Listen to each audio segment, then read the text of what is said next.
Good morning, guys.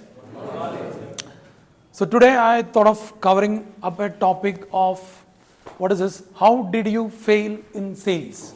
Right? Very interesting topic. There are two set of people, or there are three set of people. The first set of people, the people are failing sales. The second set of people are we don't want to fail in sales. Right? These are two people sitting here. Yes or no? So there are some people fail in sales, obviously, right? The sales it is not an easy things. It is done it in a multiple trial and error method. There is a no formula, okay, you go this formula, you will be successful in sales. Absolutely, there is no formula. We need to do a lot of trial and error method and finally we'll be successful in sales. So there are one set of people, they fail, and the other set of people don't want to fail. At present, they are okay. But future can be failed, isn't it? Right? You may be seen, experience, right? A few months we are good in sales and after that we are start failing, right? So this topic can be useful for each one of you who are sitting here. The people are failing sale, okay, they can understand what was the reason for the failure, their failure at this point of time. The other people who are doing a sale at this point of time, they don't want to fail in future, right? It's a very interesting topic. Are you ready to listen? Yes. Very good. So the first thing, right? It is the first thing, the reason, the failure, you are not making enough number of calls. What is that? You can make a note of it, right? If you are not making enough number of calls, the telephone calls, if you are not making, there is a high chance you will be failing in your sales, right? So we have examples ourselves. We know what is the importance of making a calls, what is the importance of we need to reach out to the clients, everything we know about it, right? So I request each one of you to make enough number of calls. Otherwise what happens? Otherwise what happens? Otherwise what happens? You fail in sales, right? Your intervals, your frequency of making calls, it's very, very critical, right? What happens? The frequency. Now, even the reason I'm making a video today, if I don't do video frequently, what happens? The credibility goes off, right? There are examples, I can tell you myself, some of my clients, see, I'm there in this company for a very long time. There are few people, they call me, they have my number, they call me, and the first question, you know what they ask? Vitas, are you there with Shobha right now? When I hear that, I feel very sad about it. Why I'm feeling sad about it? I am feeling sad about it.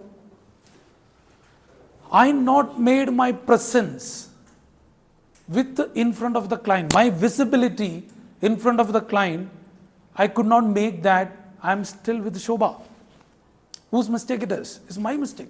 It is not the client mistake because client don't know. So I need to do frequently I need to do some broadcasting messages, say that, okay, Shobha launching this project, Shobha launching that project. So then he may not reply, but he still register is in mind.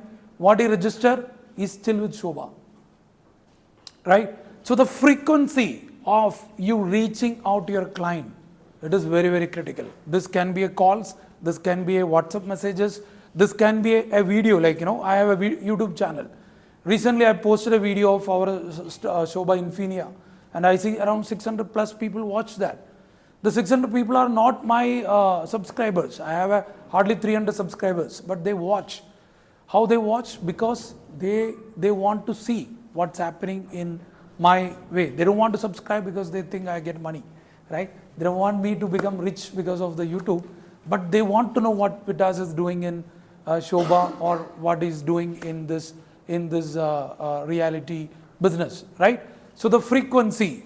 So if you are failure in your business or in your sales, you need to understand maybe the number of calls, right? The number of calls is not only the phone calls, how you project yourself, what is your visibility you create, your failure there. The second failure, the introduction of you and your product properly.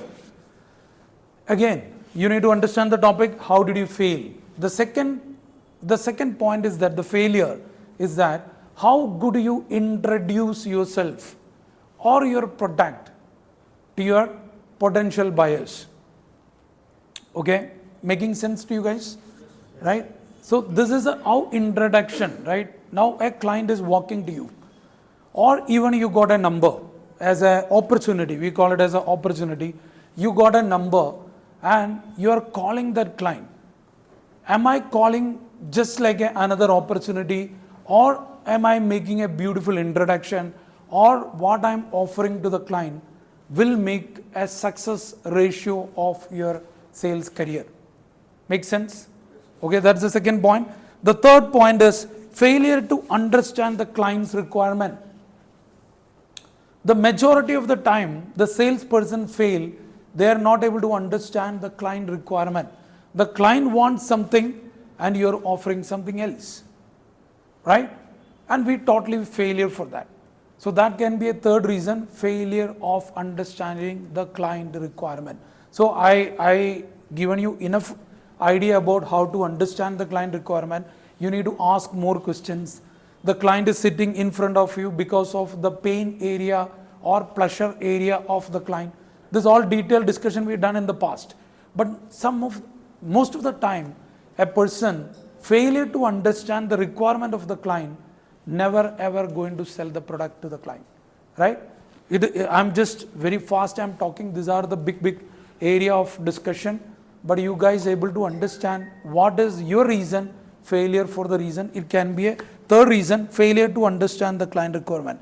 The fourth one is communicate your product and offers to the client well, right? So when I was discussing as a client skill set or as a salesperson skill set, there are 3 skill set I was telling continuously. What was the skill set? Anybody remember that? 3 skill set of salesperson. Very simple skill set. Communication, follow, closure skill, right? Again, it is coming here. The failure of your sales may be the communication. Is the communication your English language are we talking about here? No, it is not. How beautifully you can communicate about your product to your client, that is called the communication. It is not the English language, right?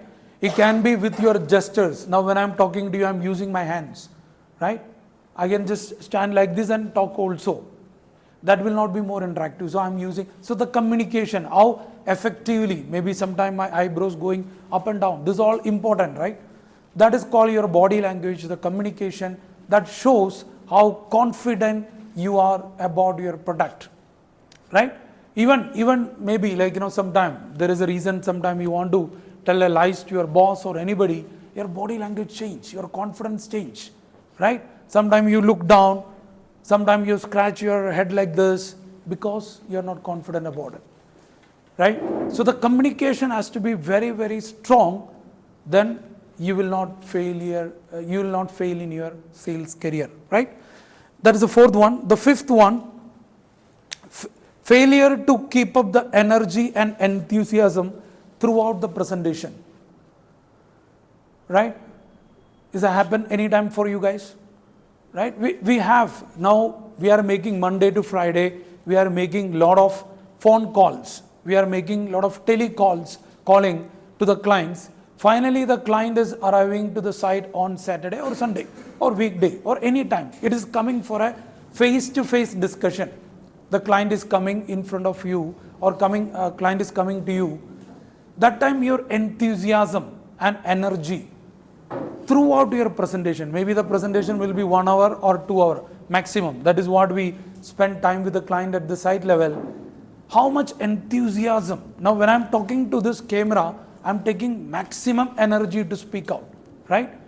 Because then only that message go very, very clear to the people who are sitting right in front of me. So are you maintaining or are you able to maintain the same set of energy and enthusiasm while you are talking to the client or while you are doing the presentation of the project, right? If you are confident about all the details, definitely your energy will be high. you are thinking, okay, the project what I'm selling, it is excellent property in this market. If you have that kind of a visionary or that kind of conviction, your energy and enthusiasm will be very, very high. Yes or no? If you think that product is superb, what I'm selling is a superb product, definitely your energy will be very high. But are you able to maintain it across, like, your presentation? Your success ratio will be very, very high. Otherwise, you will be failing. The sixth point, failure to understand buying desire of the client.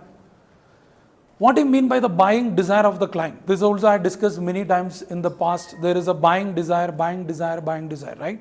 You need to, as a salesperson, my job is that create a buying desire into a client mind, right? That is a buying desire. Now, this is the irony of the matter, right? This is very contradictory. We are failing to understand the buying desire of the client. Happen anytime to you guys? Happen or not? It may be happen, but you don't even realize. It has happened many times, but you don't even realize.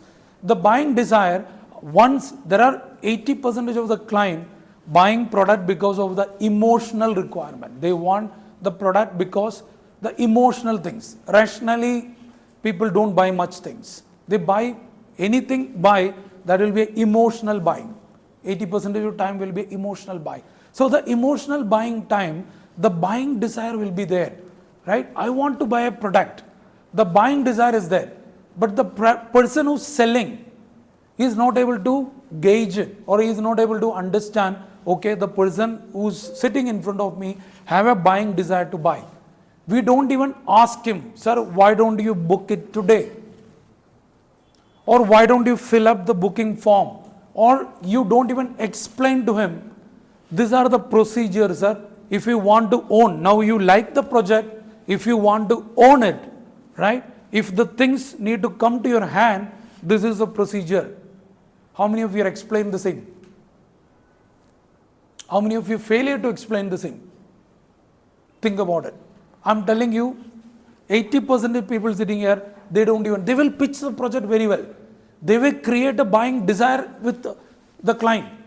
The client want to buy, but you don't explain the next step. Say that, boss, like if you want to buy, this is a procedure you need to follow. You need to fill up the form. You need to make such a payment, and this will happen. The allotment letter will happen.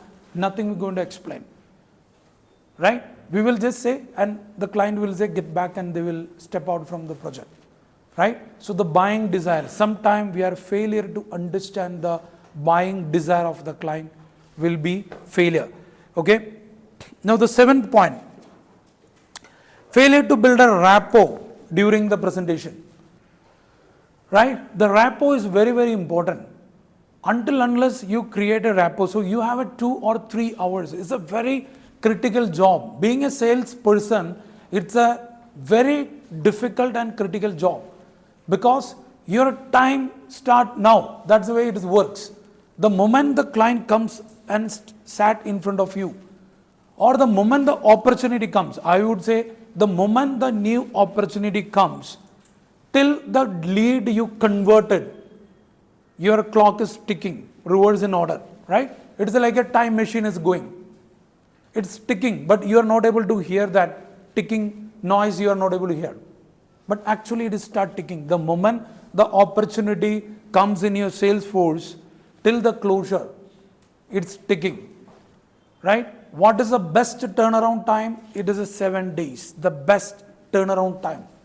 It is called the gold mine of the opportunity. We discussed in another topic, right? The gold mine of the opportunity, 7 days. So the opportunity comes in your sales force, and if you are not closing within 7 days, that means you are failure, right? How do you fail? You are not able to make a rapport, right? You are not able to invite him. When you guys are inviting, the clients are not coming to the site. You know why? Because there is a zero rapport with the client. You are treating it as just a mobile number. The opportunity you treat as a mobile number.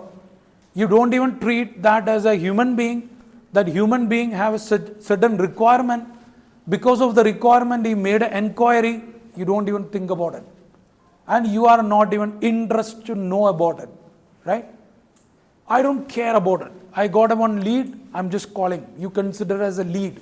You don't even consider as an opportunity, or you don't even consider that as a human being. He also have a feelings of you, or he also have some emotions. That's the reason he made an inquiry. We failure to understand that, the rapport building, right? The last but not the least, failure to do the follow-up properly, right? If suppose we are not able to close a deal within 7 days, and majority of the time we are not able to do it in 7 days, what we need to be done? What do we need to be done? Follow. So many of you are failure to do the follow-up is another reason you fail in sales, right? So beautifully I given eight reasons I given for you guys why you did fail in sales. So you guys can go through it and understand where I am failing out of this 8 reasons, where I am failing. Otherwise I should have got a sale, right? I should have got at least 8 or 9 crore business or 10 crore business in a month, which I am not even able to do 2 crore or 3 crore business in a month. So out of this 8 reasons, I'm failing somewhere, right? So you need to do that understanding, self-evaluation, and come back and work on that particular area, okay? So I hope this make some idea for you guys, and definitely it'll work.